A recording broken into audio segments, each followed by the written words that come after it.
सीताराम, सभी को स्वागत आपका चैनल ईसीजी लर्नोलॉजी के अंदर। आज अपन बात करने वाले हैं वेंट्रिकुलर टेकिकार्डिया के बारे में। वेंट्रिकुलर टेकिकार्डिया जिसको शॉर्ट में वीटी भी कहते हैं, इसके बारे में आज अपन कंप्लीट पढ़ेंगे। कंप्लीट लेक्चर इसके बारे में होगा, क्या क्या इसके टाइप्स होते हैं, क्या क्या इसके क्राइटेरियाज ईसीजी क्राइटेरियाज होते हैं, कैसे अपन इसको ईसीजी में फाइंड आउट कर सकते हैं। देन इसके अलावा इसके कॉजेज क्या क्या होंगे, क्या सिम्टम्स आएंगे एंड क्या ट्रीटमेंट होगा। तो कंप्लीट लेक्चर जो है आज अपन इसमें करेंगे। अगर आपको कोई भी डाउट आता है तो आप कमेंट सेक्शन में पूछ सकते हैं। तो स्टार्ट करते हैं वेंट्रिकुलर टेकिकार्डिया से। तो क्या होता है वेंट्रिकुलर टेकिकार्डिया? अब जो दो नाम है वेंट्रिकुलर और टेकिकार्डिया, इन दोनों वर्ड्स को आप अलग अलग डिफरेंस करो। देखो, वेंट्रिकुलर इट मींस किसके अंदर हो रहा है? वेंट्रिकल के अंदर। और tachycardia, tachycardia means heart rate का मोर देन 100 हो जाना। तो हार्ट रेट जो है वो मोर देन कितनी हो रही है? 100 हो रही है। और रेट किसकी बढ़ रही है? वेंट्रिकुलर की। मतलब वेंट्रिकल की जो रेट है वो कितनी है? More than 100। पर यहाँ पे थोड़ी सी चेंज की बात है, वो क्या है भाई? नॉर्मल पेशेंट अगर कोई है, अगर उसकी हार्ट रेट ज्यादा होती है, 100 से ज्यादा होती है, तो अपन उसको साइनस टेकिकार्डिया कहते हैं। फिर वेंट्रिकुलर टेकिकार्डिया में और साइनस टेकिकार्डिया में क्या डिफरेंस हुआ? डिफरेंस जो है वो देखिए क्या है। साइनस टेकिकार्डिया का मतलब सीधा सीधा क्या है कि ऐसे नोड जो है वो more than 100 beat per minute impulses generate करके दे रहा है। और यहाँ पे वेंट्रिकुलर टेकिकार्डिया का मतलब थोड़ा सा अलग है कि वेंट्रिकल की रेट 100 हो रही है, पर इंपल्सेस जो है वो ऐसे नोड जनरेट नहीं कर रहा, वो वेंट्रिकल की जो मायोकार्डियम है वो जनरेट कर रही है, इसलिए इसको वेंट्रिकुलर टेकिकार्डिया कहते हैं। अब आपको समझना है, देखिए नॉर्मल ईसीजी के अंदर नॉर्मल ईसीजी के अंदर क्या होता है? ऐसे नोड इलेक्ट्रिसिटी जनरेट करता है। ऐसे नोड इलेक्ट्रिसिटी जनरेट करने के बाद में दोनों एट्रियास को देता है, आपकी पी वेव बनती है। देन उसके बाद में वेंट्रिकल्स के पास जाने के बाद क्यूआरएस कॉम्प्लेक्स बनता है एंड देन वेंट्रिकल रिकवरी करते हैं तो आपकी टी वेव बनती है। देन अगेन यही साइकिल घूमती है, P QRS T, P QRS T. ठीक है, तो ये पी क्यूआरएस टी ये क्या है? Normal sinus rhythm. ठीक है, नॉर्मल साइनस रिदम। पर अब यहां पे क्या हो रहा है? अगर किसी कारण की वजह से या किसी बीमारी की वजह से या किसी एबनॉर्मेलिटी की वजह से या स्ट्रक्चरल डिजीज की वजह से, मतलब हार्ट के स्ट्रक्चर के अंदर डिफेक्ट होने की वजह से या मायोकार्डियम के अंदर कोई डैमेज होने की वजह से, एबनॉर्मेलिटी होने की वजह से, जो मायोकार्डियम है, हार्ट की जो सेल्स है वेंट्रिकल की, अगर वो इलेक्ट्रिसिटी जनरेट करने लग जाए, जैसे कि ये सेल या फिर ये सेल, इनमें से कोई सी भी सेल इलेक्ट्रिसिटी जनरेट करे। अब इसके लिए आपको समझना है, एक नॉर्मल इजी एग्जांपल से आपको मैं समझाता हूँ। ठीक है, सबसे पहले आप नॉर्मल हार्ट की फिजियोलॉजी के बारे में देखिए। नॉर्मल फिजियोलॉजी क्या है? हार्ट इलेक्ट्रिकल इंपल्सेस की ऐसे नोड से AV node, then bundle of His and then Purkinje fibres और वेंट्रिकल डिपोलराइज करते हैं। तो आपको पता है, जैसे समझिए ऐसे नोड से एक इंपल्स जनरेट हुई है, फर्स्ट इंपल्स मैं मानता हूँ, फर्स्ट इंपल्स, फर्स्ट जो बीट है वो वही ऐसे नोड से जनरेट होके, ठीक है, P Q R S and T. ठीक है, तो आपकी पूरी बीट बनी, ठीक है, P Q R S and T. Then उसके बाद में अगेन ऐसे नोड ने इलेक्ट्रिसिटी जनरेट करी, वेंट्रिकल्स के पास गई, वेंट्रिकल ने डिपोलराइज किया, वेंट्रिकल ने डिपोलराइज किया, again P Q R S T. ठीक है, तो आपको P Q R S T आपको देखने को मिला दो बार। अब यहाँ पे थोड़ी सी चीज समझिए, अगर ये आपकी वेंट्रिकल की कोई सेल है, ठीक है, ये सेल अगर इलेक्ट्रिसिटी जनरेट करे, ये क्या करे? एक बीट जनरेट करके देते हैं, एक से सिंगल बीट, सिर्फ सिंगल बीट जो है आपको वेंट्रिकल की ये सेल जनरेट करके दे, एक सिंगल बीट, उससे क्या होगा? मतलब ये सेल कुछ इंपल्स जनरेट करके दे, तो उस चीज से होगा क्या, वो चीज समझनी है आपको। जब ऐसे नोड से इंपल्सेस जा रही थी एवी नोड के पास में और एवी नोड से जा रही थी वेंट्रिकल्स के पास में, तो पूरे कंडक्शन के पाथवे के थ्रू जा रही थी, पूरा कंडक्शन पाथवे फॉलो कर रही थी। मतलब ऐसे नोड से एवी नोड से bundle of His, bundle of से दोनों bundle branches, then Purkinje fibres. तो जो कंडक्शन है इंपल्सेस का वो एक प्रॉपर मैनर के अंदर होता था। और जब प्रॉपर मैनर के अंदर हार्ट कॉन्ट्रैक्शन करता है तो क्यूआरएस कॉम्प्लेक्स जो है वो बिल्कुल नॉर्मल रहता है, यानी मतलब ना तो वाइड होता है ना नैरो होता है, नॉर्मल साइज का बनता है, उसकी जो ड्यूरेशन है ज्यादा नहीं होती। पर यहां पे क्या हो रहा है कि वेंट्रिकल की कोई सेल इलेक्ट्रिसिटी जनरेट कर रही है, इसको अपन ने क्या बोला? एक्टोपिक। क्या बोलेंगे? एक्टोपिक, इसको बोलेंगे अपन एक्टोपिक। तो ये जो एक्टोपिक है ये इलेक्ट्रिसिटी जनरेट कर रही है, और जनरेट करने के बाद में किसको दे रही है? वेंट्रिकल को। अब वेंट्रिकल को दे रही है तो वेंट्रिकल क्या करेगा? कॉन्ट्रैक्शन। बस सीधी सी बात है, नॉर्मल इलेक्ट्रिकल कंडक्शन सिस्टम चलता, अगर वो फॉलो करती तो पूरे दोनों वेंट्रिकल्स के अंदर जाती। पर यहाँ पे क्या हो रहा है? यहाँ पे आपकी ये सेल इलेक्ट्रिसिटी जनरेट करने के बाद में किसको दे रही है? वेंट्रिकल को। वेंट्रिकल की कुछ पार्ट को, ऐसा भी नहीं पूरे वेंट्रिकल को जाएगी। पूरे वेंट्रिकल को कब जाएगी? समझिए यहाँ से लेके यहाँ तक का कनेक्शन है, अगर इंपल्सेस यहाँ से स्टार्ट होगी तो पूरे कनेक्शन के अंदर जाएगी। पर अगर मैं बोलूँ इस कोने से कोई इंपल्स जनरेट हुई तो वो सिर्फ पर्टिकुलर जिस आसपास के एरिया को ही इंपल्स दे पाएगी, तो कुछ एरिया ही डिपोलराइज हो पाएगा। कहने का मतलब ये सेल इंपल्स जनरेट करेगी तो ऐसा नहीं पूरा वेंट्रिकल डिपोलराइज होगा, सिर्फ आसपास की जो सेल्स है वो ही डिपोलराइज होगी, वही कॉन्ट्रैक्शन करेगी। और उनके कॉन्ट्रैक्शन, अब कॉन्ट्रैक्शन जो है पहले कैसा हो रहा था नॉर्मल, अब कैसा होगा एबनॉर्मल। कहने का मतलब जब कोई एक्टोपिक इलेक्ट्रिकल इंपल्स जनरेट करता है तो कॉन्ट्रैक्शन जो है वो एबनॉर्मल होने लग जाता है। प्रॉपर कॉन्ट्रैक्शन नहीं होगा भाई, एक ऐसा समझिए प्रॉपर मैनर के अंदर, प्रॉपर कनेक्शन के अंदर इंपल्सेस जाती तो क्या होता, पूरे दोनों वेंट्रिकल्स को बराबर बराबर मिलती, वेंट्रिकल कॉन्ट्रैक्शन प्रॉपर करता। पर यहाँ पे क्या हो रहा है, इंपल्सेस जो है वो जनरेट कहां से हो रही है, वेंट्रिकल से, वेंट्रिकल के किसी पार्ट से। अब जैसे मान ली ये पूरा पोर्शन है, इस पोर्शन के इस कोने से वेंट्रिकल की इस कोने से इंपल्सेस जनरेट हो रही है, तो सिर्फ पर्टिकुलर एरिया को ही इंपल्स मिलेगी, पर्टिकुलर सेल्स को इंपल्स मिलेगी, तो वो क्या करेगी डिपोलराइज। तो अब पूरा वेंट्रिकल, दोनों वेंट्रिकल से वो साथ में कॉन्ट्रैक्शन नहीं कर पा रहे, एक वेंट्रिकल अलग टाइम पे कर रहा है, एक अलग टाइम पे कर रहा है, कहने मतलब एबनॉर्मल कॉन्ट्रैक्शन यहाँ पे हो रहा है। अब ऐसा समझिए फर्स्ट बीट आपकी ये, सेकंड बीट आपकी ऐसे नोट से गई, थर्ड बीट जो है वो कौन किससे जनरेट हुई, वो हुई अपनी एक्टोपिक से। ये थर्ड बीट है अपनी, ठीक है, इस एक्टोपिक ने एक इंपल्स जनरेट करके दी। अब ये एक इंपल्स जनरेट हुई तो क्या हुआ, वेंट्रिकल का कुछ पोर्शन क्या करेगा, डिपोलराइज। अब वेंट्रिकल डिपोलराइज करेगा तो क्या बनेगा, क्यूआरएस। पीवेव कब बनती है, जब एट्रिया डिपोलराइज करता है, और जब एट्रिया डिपोलराइज करते तो क्यू वेव पी वेव बनती। पर यहाँ पे डिपोलराइज कौन कर रहा है, क्यूआर वेंट्रिकल। तो वेंट्रिकल के डिपोलराइज करने की वजह से क्या बनेगा, क्यूआरएस कॉम्प्लेक्स। तो आपका क्या देखने को मिलेगा, क्यूआरएस कॉम्प्लेक्स। और क्यूआरएस कॉम्प्लेक्स कैसा देखने को मिलेगा, वाइड क्यूआरएस कॉम्प्लेक्स। वाइड क्यों दिखेगा, क्योंकि कॉन्ट्रैक्शन कैसा हो रहा है, एबनॉर्मल। अगर नॉर्मल कॉन्ट्रैक्शन होता तो क्या देखने को मिलता आपको, नॉर्मल क्यूआरएस कॉम्प्लेक्स। पर यहाँ पे एबनॉर्मल कॉन्ट्रैक्शन है तो क्या देखने को मिलेगा, वाइड क्यूआरएस कॉम्प्लेक्स। अब यहीं पे आपको बात समझने की है कि नॉर्मल क्यूआरएस कॉम्प्लेक्स और वाइड क्यूआरएस कॉम्प्लेक्स में जो डिफरेंस है वो यहाँ पे आपको दिख रहा है कि भाई ये क्यूआरएस कॉम्प्लेक्स आपका नॉर्मल है, यहाँ पे आपका वाइड है। अब इसके साथ में एक चीज है, जब क्यूआरएस कॉम्प्लेक्स एबनॉर्मल है, मतलब कहने मतलब कॉन्ट्रैक्शन एबनॉर्मल हुआ है तो रिलैक्सेशन भी क्या होगा, एबनॉर्मल। तो आपकी टी वेव भी जो है थोड़ी एबनॉर्मल देखने को मिलेगी। तो यहीं पे आपको समझ आ गया, नॉर्मल बीट चल रही थी, नॉर्मल बीट के बीच में एक एक्टोपिक ने इलेक्ट्रिसिटी जनरेट करी, जनरेट करने के कारण किसको दी, वेंट्रिकल को दी। वेंट्रिकल को देने की वजह से वेंट्रिकल ने एबनॉर्मल कॉन्ट्रैक्शन किया, और एबनॉर्मल कॉन्ट्रैक्शन करने की वजह से एक एबनॉर्मल बीट बनी। ये क्या बोल सकते हैं इसको अपन, एबनॉर्मल बीट। क्या बोलेंगे, एबनॉर्मल बीट। और ये जो एबनॉर्मल बीट है इसी को अपन कहते हैं वीपीसी। क्या कहते हैं, वीपीसी या फिर पीवीसी। इसी को क्या कहते हैं, वीपीसी या पीवीसी। वीपीसी मतलब वेंट्रिकुलर प्रीमेच्योर कॉम्प्लेक्स या फिर प्रीमेच्योर वेंट्रिकुलर कॉन्ट्रैक्शन। कहने का मतलब वीपीसी शॉर्ट में देखिए, वेंट्रिकुलर प्रीमेच्योर कॉन्ट्रैक्शन, मतलब वेंट्रिकल के द्वारा एक प्रीमेच्योर, क्या बोलेंगे, वेंट्रिकुलर प्रीमेच्योर कॉम्प्लेक्स या फिर कॉन्ट्रैक्शन, कॉम्प्लेक्स या फिर कॉन्ट्रैक्शन। कहने का मतलब वेंट्रिकल के द्वारा एक कॉम्प्लेक्स बन रहा है, कैसा, प्रीमेच्योर। प्रॉपर मैच्योर नहीं है, मैच्योर वाला कॉम्प्लेक्स नहीं है, क्योंकि मैच्योर कब होता है, जब दोनों वेंट्रिकल साथ में डिपोलराइज करते हैं, जो कॉन्ट्रैक्शन है वो पूरा कंडक्शन पाथवे के थ्रू होता है। पर यहाँ पे कंडक्शन पाथवे के थ्रू नहीं हो रहा, तो प्रॉपर कॉन्ट्रैक्शन का या कॉम्प्लेक्स ऐसा बन रहा है प्रीमेच्योर, तो इसको क्या बोलते हैं अपन, वीपीसी। तो कहने का मतलब वीपीसी जो आई है वो किससे आई है, एक्टोपिक से। कहाँ का एक्टोपिक, वेंट्रिकल का एक्टोपिक। मतलब वेंट्रिकल के एक्टोपिक ने एक बीट जनरेट करी, जिस कारण से आपको wide QRS complex and T wave देखने को मिली, एबनॉर्मल टी वेव। ठीक है, यहाँ पे आपको चीज समझ में आई, एक वीपीसी। अब अगर मैं बोलूं कि चौथी बीट भी कौन जनरेट करे, ये वीपीसी ही जनरेट करे, तो वापस क्या देखने को मिलेगा, same QRS complex, same T wave. Then again मैं बोलूं कि पांचवी बीट भी कौन जनरेट करे, यही, छठी बीट भी यही करे, तो अब यहाँ पे क्या हो रहा है ये चीज समझिए। मतलब ऐसे मुझे नॉर्मल साइनस बीट चल रही थी, साइनस बीट के बीच में एक्टोपिक बीट आपको देखने को मिली, इसको अपन एक्टोपिक बीट भी कह सकते हैं। तो एक्टोपिक बीट कहने मतलब वीपीसी, इसको आप क्या बोलोगे, वीपीसी। वीपीसी देखने को मिली, then again VPC, then again VPC, then again VPC. तो आपको वीपीसी देखने को मिल रही है कंटिन्यू। ठीक है, तो वीपीसी अगर कहने मतलब तीन या तीन से ज्यादा सीक्वेंस के अंदर अगर आपको वीपीसी दिखती है, पर कितनी रेट पे, more than 100 beat per minute, 100 की बीट से ज्यादा, मतलब 100 की रेट से ज्यादा। हार्ट रेट कितनी होनी चाहिए, 100 से ज्यादा।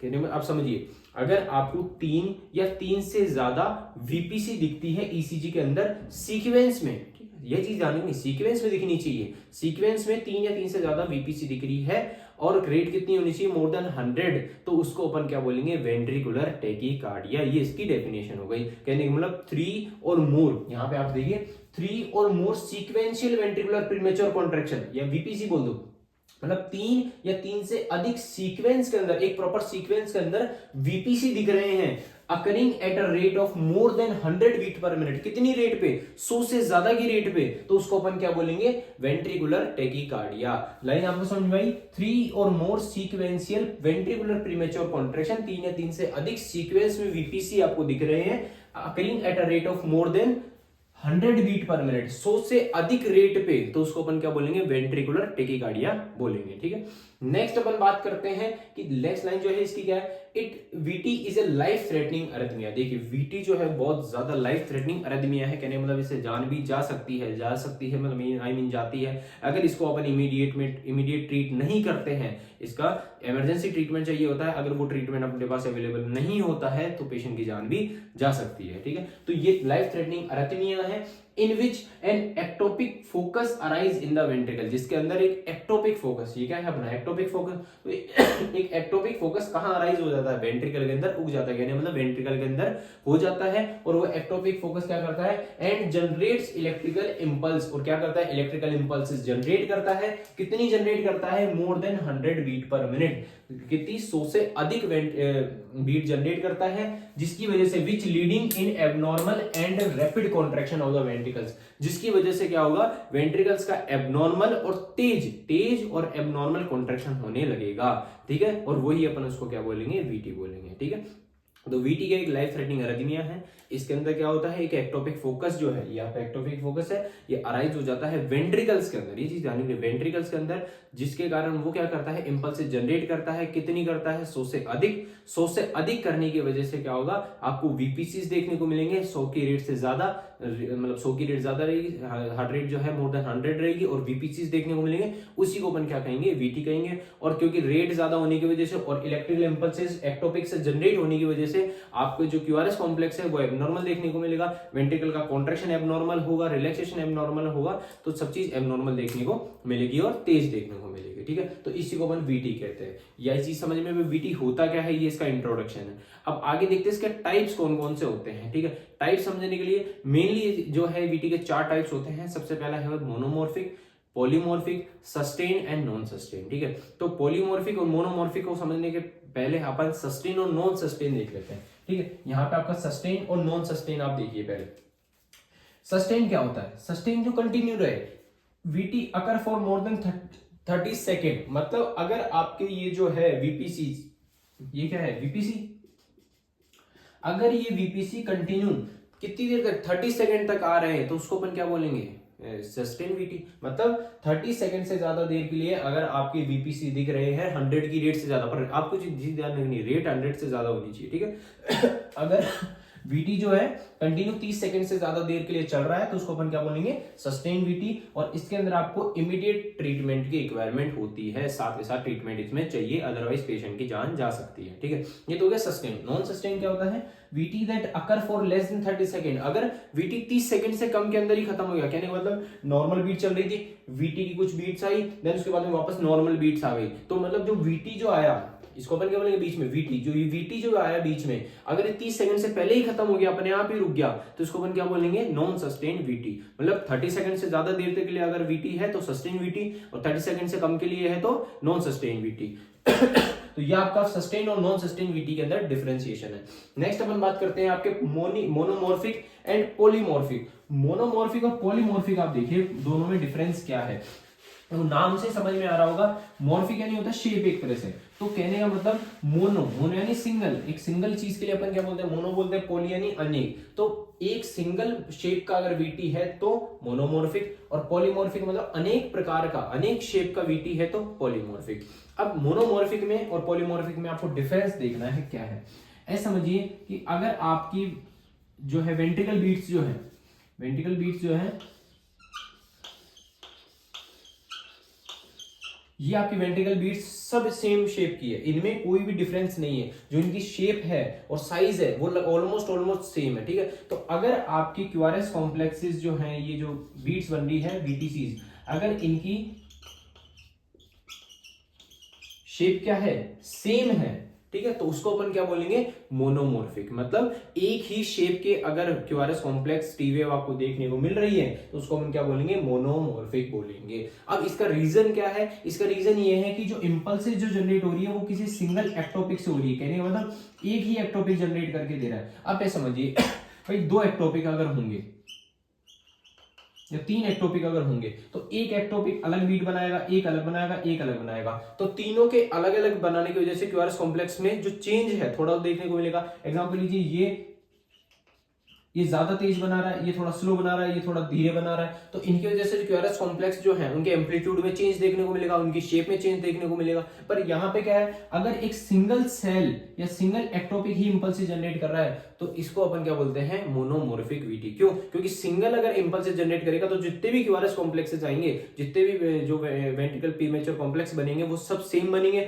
और इनके सेम बनने की वजह से उनको क्या बोलेंगे, मोनोमॉर्फिक वीटी। तो मोनोमॉर्फिक क्या वीटी क्या है, arising from a single ectopic foci, मतलब एक सिंगल एक्टोपिक फोकाई से अराइज होते हैं इन द वेंट्रिकल्स। वेंट्रिकल्स के अंदर एक ऐसे सिंगल एक्टोपिक से अराइज होते हैं। ये लाइन इंपॉर्टेंट चीज ध्यान रखना, all QRS complex have same morphology. जितने भी क्यूआरएस कॉम्प्लेक्सेस या जितने भी क्यूआरएस कॉम्प्लेक्स टी वेव या वीपीसी बोल दो, वो जब देखोगे तो आपको जो है सब सेम देखने को मिलेंगे, बिल्कुल बिल्कुल एग्जैक्ट सेम देखने को मिलेंगे। उसको अपन क्या बोलते हैं, मोनोमॉर्फिक वीटी बोलते हैं, ठीक है। नेक्स्ट बात करें, mainly seen in patient with structure heart disease. Mainly किन पेशेंट्स के अंदर होता है ये होता है जिनके स्ट्रक्चर के अंदर, हार्ट के स्ट्रक्चर के अंदर डिजीज हो जाती है, जैसे कि मायोकार्डियल इन्फार्क्शन, जैसे मायोकार्डियल के अंदर इंजरी हुई, मायोकार्डियम लेयर की डेथ हुई, तो वहां पे स्ट्रक्चर के अंदर दिक्कत होने की वजह से मेनली ये देखने को मिलता है, ठीक है। कौन सा, मोनोमॉर्फिक वीटी।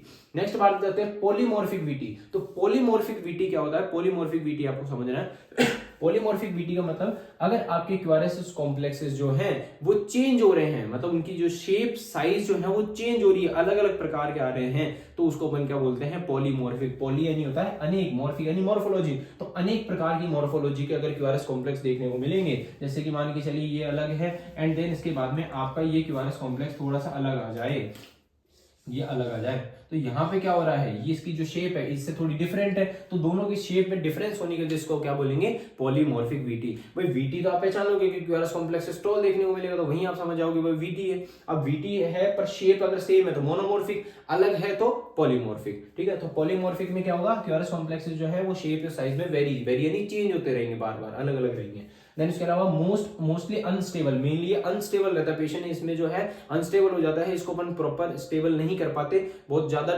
डेंजरस होता है ये।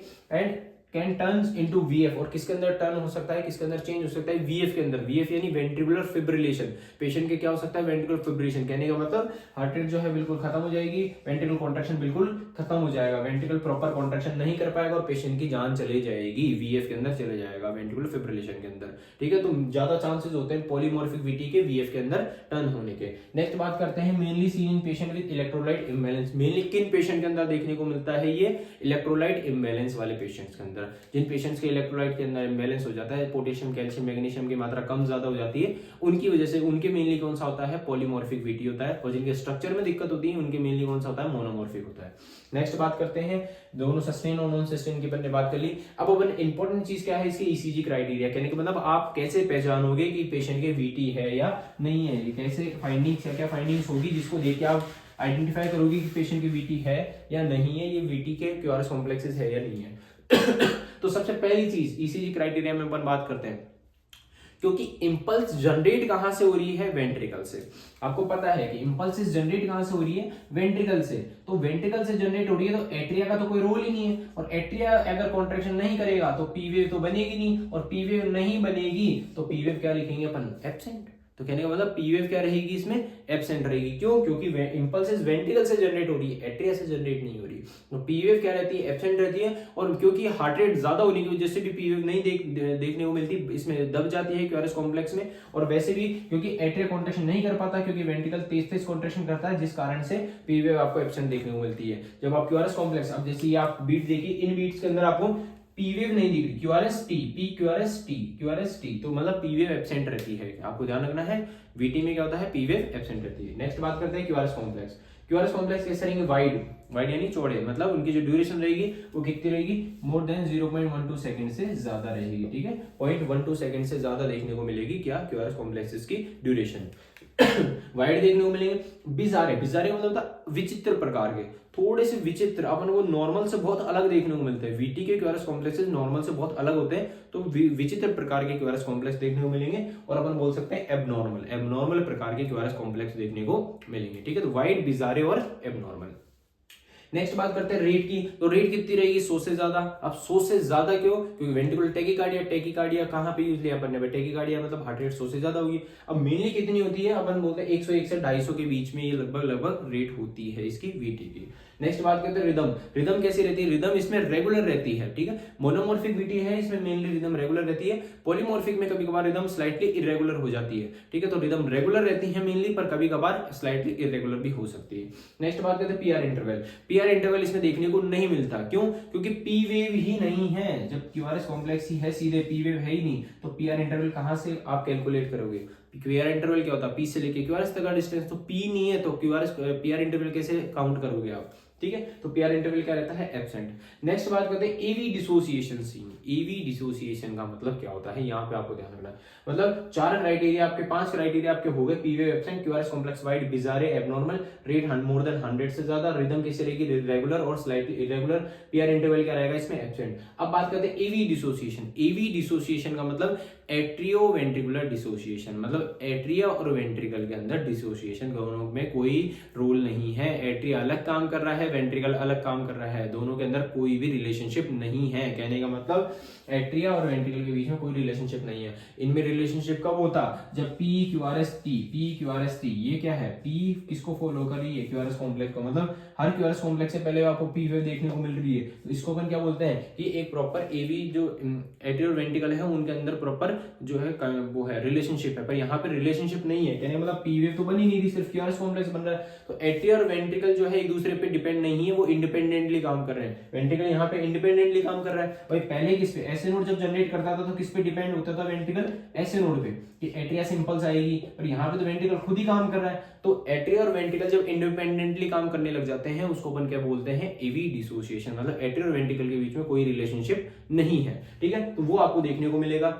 साथ में आपको कैप्चर बीट देखने को मिलेगी, देखने को मिल सकते हैं। मतलब ये क्राइटेरियाज तो आपको देखने को मिलेंगे, पर इनके आगे में ये क्राइटेरियाज भी आपको देखने को मिल सकते हैं। अब कैप्चर बीट क्या होती है वो देखिए। कैप्चर बीट का मतलब आपके वीटी चल रहा है, वीटी चलते टाइम पे जैसे समझिए ये एक्टोपिक इंपल्स जनरेट कर रहा है, कंटिन्यू करे जा रहा, उसके बीच में ऐसे नोड से एक इंपल्स आ गई। अब एक ऐसे नोड से आई है तो वो तो नॉर्मल ही होगी, भाई ऐसे नोड से इंपल्स जो आई है वो तो नॉर्मल होगी, तो आपको एक बीट नॉर्मल देखने को मिलेगी। मतलब जैसे ये समझिए ये वीटी चल रहा है, ये आगे यहाँ से कंटिन्यू करना है इसको, तो ये वीटी चल रहा है, वीटी चलते टाइम में बीच में एक नॉर्मल बीट आ गई जो ऐसे नोड से आई है, तो उसको अपन क्या बोलेंगे, कैप्चर बीट। तो कैप्चर बीट क्या होती है, एक नॉर्मल साइनस इंपल्स जो कहां से, वीटी के कंटिन्यू वीटी चलते टाइम पे अगर एक नॉर्मल साइनस इंपल्स आ जाती है उसको अपन क्या बोलते हैं, कैप्चर बीट। मतलब अपन को दूर से कैप्चर हो गई, जो दूर से दिख रही है, अलग से दिख जाती है, तो उसको अपन क्या बोलेंगे, कैप्चर बीट, ठीक है।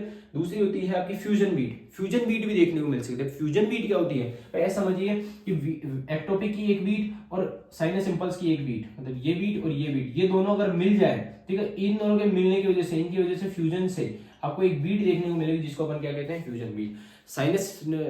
साइनस बीट से और एक्टोपिक बीट से, वेंट्रिकल की एक्टोपिक बीट से, इन दोनों से मिलके जो फ्यूज होके जो बीट बनेगी उसको अपन क्या बोलेंगे, फ्यूजन बीट। तो इन दोनों के फ्यूज होने की वजह से भाई यहाँ पे देखो, यहाँ पे तो आपको साइनस बीट अलग दिख गई, ये ऐसा समझिए ये वीपीसी है, वेंट्रिकल बीट है, ये साइनस बीट है। वेंट्रिकल बीट और साइनस बीट अगर साथ में मिल जाएगी तो क्या बन जाएगी, फ्यूजन बीट। ये क्या है अपनी फ्यूजन बीट, मतलब दोनों के फ्यूज होने की वजह से जो बनी उसको बोले फ्यूजन बीट। तो फ्यूजन बीट या कैप्चर बीट आपको देखने को मिल सकती है।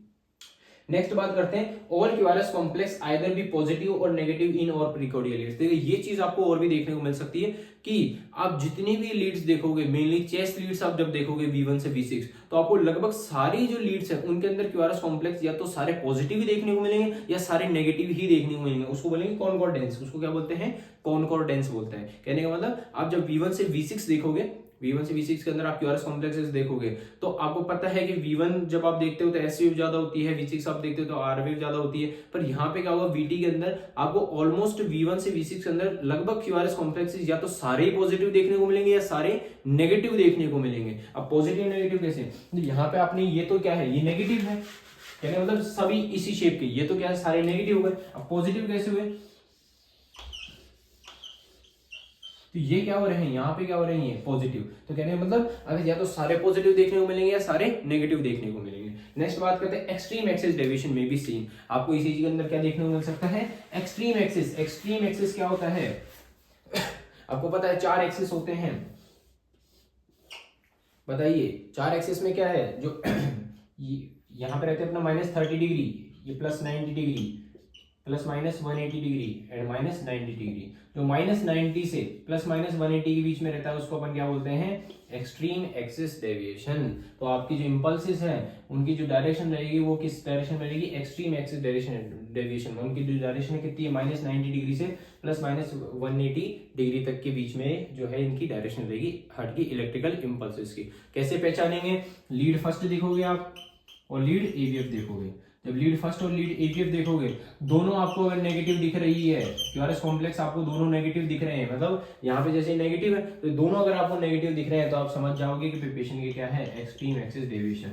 तो आपको ईसीजी के अंदर एक्सट्रीम एक्सिस डेविएशन भी देखने को मिल सकता है। यहाँ पे आपको समझना है कि P wave, QRS complex, T wave, rhythm और आपको पीआर इंटरवल, ये तो सबसे मेन है। ये तो वीटी को आप नॉर्मली पहचान लोगे। AV dissociation, capture beat, fusion beat या फिर सारे जो कॉम्प्लेक्सेस हैं वो जो या तो आइदर पॉजिटिव होंगे या नेगेटिव होंगे, वो चीज देखने को मिलेगी। उसके अलावा एक्सट्रीम एक्सिस डेविएशन भी आपको देखने को मिल सकता है। देखिए कंफर्म नहीं मिलेगा, मिल सकता है। ये इसके वेंटिकुलर टैकीकार्डिया के क्राइटेरियाज है। ये मेन क्राइटेरियाज है जो मैंने आपको समझाया। ये कंटेंट है, इसको आपको लिख लीजिए। आगे कंटेंट अपन अभी देखते हैं।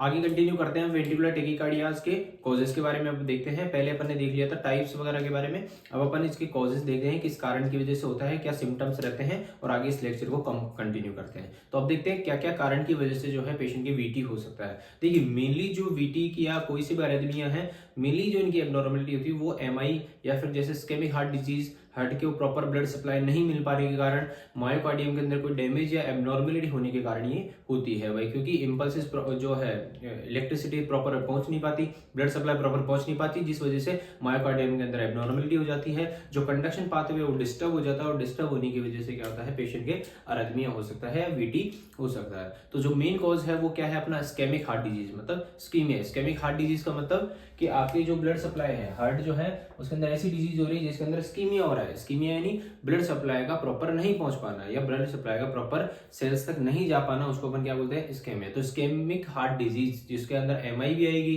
जिसके अंदर और भी अदर डिजीज आएगी। तो एमआई मतलब मायोकार्डियल इन्फार्क्शन वगैरह जो है वो किसके, इस्केमिक हार्ट डिजीज का ही पार्ट है।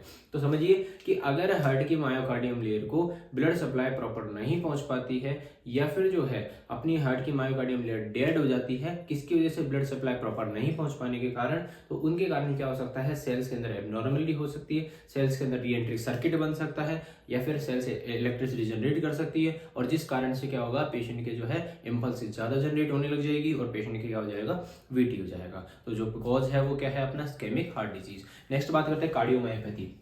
कार्डियोमायोपैथी मतलब मायोकार्डियम जो लेयर है उसके अंदर क्या हो रहा है, डैमेज हो रहा है, डिजीज हो रही है, जैसे कि लेयर जो है इनलार्ज हो गई है या थिक हो गई है या हार्ड हो गई है। तो जिन कारण की वजह से क्या हो सकता है, मायोकार्डियम के अंदर एब्नॉर्मलिटी हो सकती है, और एब्नॉर्मलिटी होने के कारण सेल्स इलेक्ट्रिसिटी जनरेट कर सकती है, और जनरेट करने के कारण क्या हो सकता है, पेशेंट के वीटी हो सकता है। ठीक है, नेक्स्ट अपन बात करते हैं electrolyte imbalance. Mainly electrolyte imbalance की वजह से भी है जो है पेशेंट के वीटी हो सकता है। क्यों हो सकता है, तो इलेक्ट्रोलाइट इम्बैलेंस जो है, इलेक्ट्रोलाइट्स यानी सोडियम, पोटेशियम, कैल्शियम, मैग्नीशियम, ये जो अपने जो आयंस है, ये जो चीजें हैं, ये अपनी बॉडी के अंदर क्या काम करती है, ये करती है एक्शन पोटेंशियल का काम। एक्शन पोटेंशियल क्या होता है, सेल को डिपोलराइज और रिपोलराइज कराने का काम किनका होता है, सोडियम, पोटेशियम, कैल्शियम का ही काम होता है। अब ये आयंस है, इनके अंदर इम्बैलेंस हो जाएगी। जैसे कि आपको पता है कि भाई पोटेशियम जो है वो क्या कराता है, सेल को रिपोलराइजेशन कराने का काम करता है, और अब पोटेशियम की मात्रा जैसे बहुत ज्यादा हो जाए या बहुत ज्यादा कम हो जाए, तो जिसकी वजह से क्या होगा, ज्यादा होने की वजह से क्या हो गया कि सेल के अंदर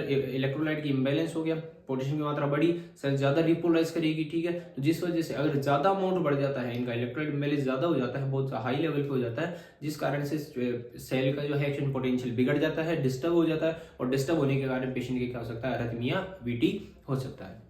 नेक्स्ट अपन बात करते हैं ड्रग्स टॉक्सिसिटी। ड्रग्स टॉक्सिसिटी क्या होती है?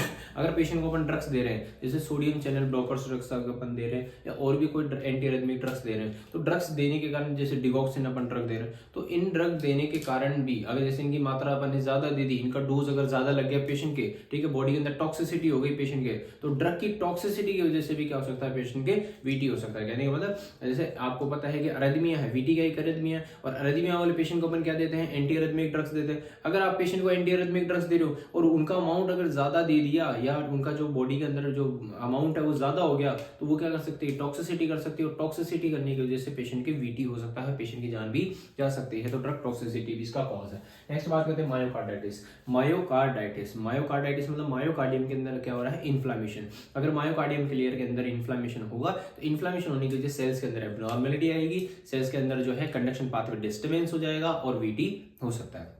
नेक्स्ट अपन बात करते हैं कंजेनाइटल हार्ट डिजीज, जन्मजात हृदय बीमारी। जैसे जन्मजात हृदय बीमारी जैसे कि बात करें अपने ब्रोगाडा सिंड्रोम, एक ब्रोगाडा सिंड्रोम नाम की एक बीमारी होती है जो जन्म से रहती है। उसके अंदर क्या होता है कि जो अपने आयंस रहते हैं, जो सोडियम चैनल्स रहते हैं, उनके अंदर एबनॉर्मलिटी रहती है, उनके अंदर प्रॉपर जो है चैनल्स बने हुए नहीं होते, जिस कारण से जो सेल है उसके एक्शन पोटेंशियल में डिस्टर्बेंस आ जाता है, जिस कारण से पेशेंट के वीटी हो सकता है। तो जन्म से भी जन्म हृदय बीमारी की वजह से भी क्या हो सकता है, पेशेंट के वीटी हो सकता है। नेक्स्ट बात करते हैं coronary artery disease. Coronary artery के अंदर डिजीज होने की वजह से, भाई कोरोनरी आर्टरी के अंदर या तो ब्लॉक हो गई हो, नैरो हो गई हो, जिस कारण से हार्ट की मायोकार्डियम को प्रॉपर ब्लड सप्लाई नहीं मिल पा रही, और सप्लाई नहीं मिल पाने के कारण सेल प्रॉपर कॉन्ट्रैक्शन नहीं कर पाएगी, और सेल कॉन्ट्रैक्शन नहीं करेगी तो क्या होगा कि जो है सेल के अंदर वीटी, सेल्स जो है इलेक्ट्रिसिटी जनरेट करेगी, जनरेट करने के कारण वीटी हो जाएगा। नेक्स्ट अपन बात करते हैं वॉल्वुलर हार्ट डिजीज।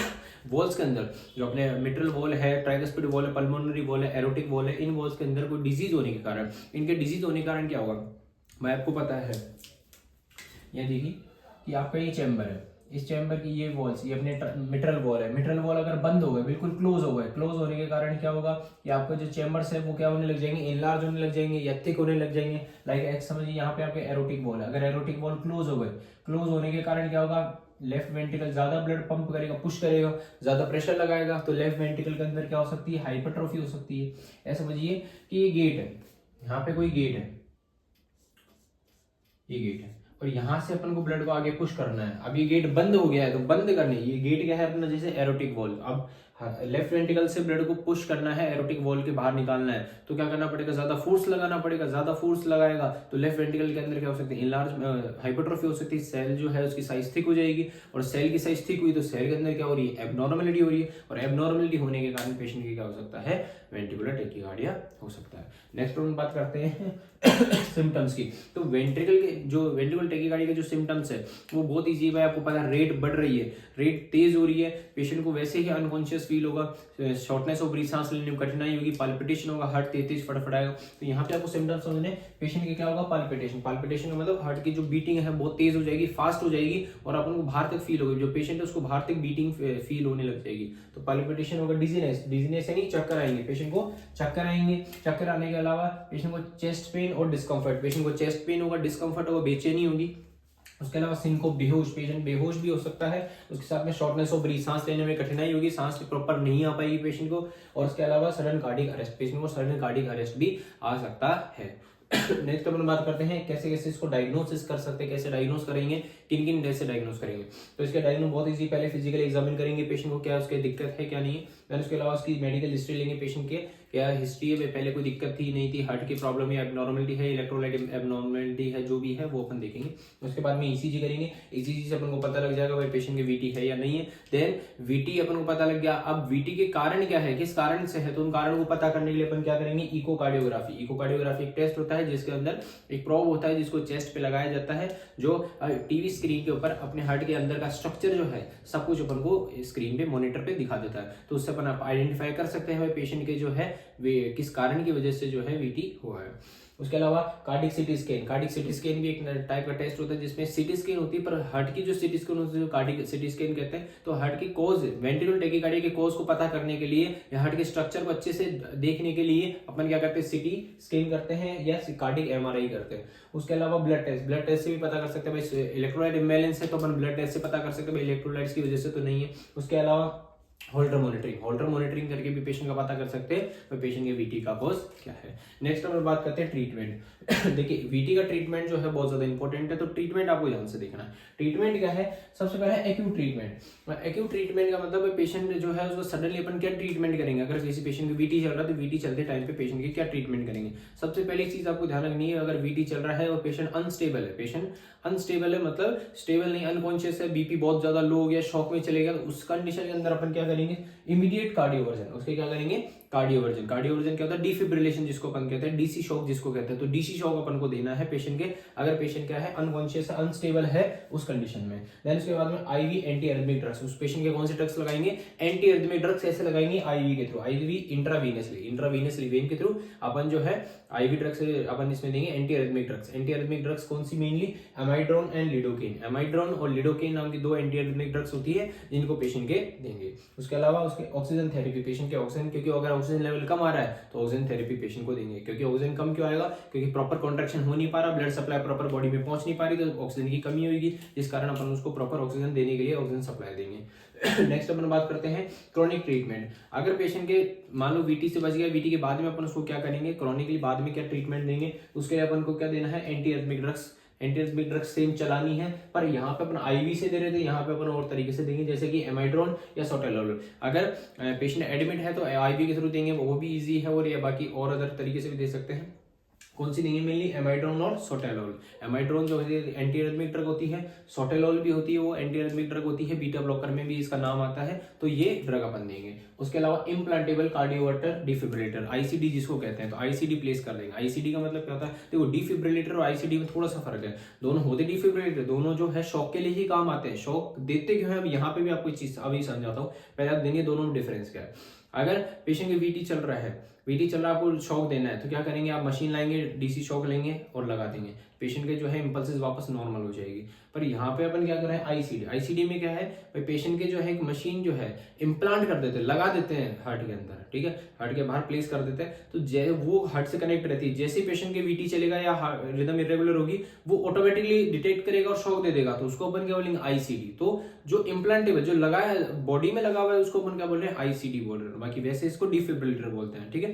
तो आईसीडी अपन देंगे। अब बात करते हैं कि देते क्यों हैं, रीजन क्या है देने का, शॉक देने का रीजन क्या है। शॉक में क्या होता है, अपन इलेक्ट्रिसिटी देते हैं, इलेक्ट्रिकल इंपल्सेस देते हैं। जैसे आप समझिए भैया आपका हार्ट है, इस हार्ट के अंदर पहले इंपल्सेस चल रही है, ये सेल्स इंपल्स जनरेट कर रही है, ये कर रही है, ये कर रही है, ये कर रही है, ये कर रही है, ये कर रही है, तो ये बहुत सारे एक्टोपिक इंपल्सेस जनरेट कर रहे हैं। अब तेज फास्ट इलेक्ट्रिसिटी जनरेट कर रहे हैं, तो इनको वहीं के वहीं स्टॉप करने के लिए, कहने का मतलब इन एक्टोपिक्स को वहीं के वहीं स्टॉप करने के लिए अपन बाहर से इंपल्स देंगे, एक साथ इलेक्ट्रिसिटी देंगे। जैसे मेनली इसमें 100 जूल, 150 जूल, 120 जूल के लगभग की इसमें देते हैं, तो वो जूल की अपन इसमें इलेक्ट्रिसिटी देंगे, शॉक देंगे, और उस शॉक की वजह से ये जो सेल्स है, ये सेल्स वहीं की वहीं क्या हो जाएगी, स्टॉप हो जाएगी, और वहीं की वहीं स्टॉप होने की वजह से हार्ट की जो रिदम है वो वापस रीस्टार्ट हो जाएगी। कहने का मतलब हार्ट को रीस्टार्ट करने के लिए आप बोल सकते हो, हार्ट को वापस रीस्टार्ट करने के लिए। और रीस्टार्ट कौन करता है, अपने ऐसे नोड से, तो इंपल्सेस वापस रीस्टार्ट हो सकती है, साइनस रिदम में आ सकती है। कहने का मतलब वीटी के अंदर का अगर कोई पेशेंट है, उसके डीसी शॉक क्यों देते हैं, ताकि पेशेंट वापस किसके अंदर आ जाए, साइनस रिदम के अंदर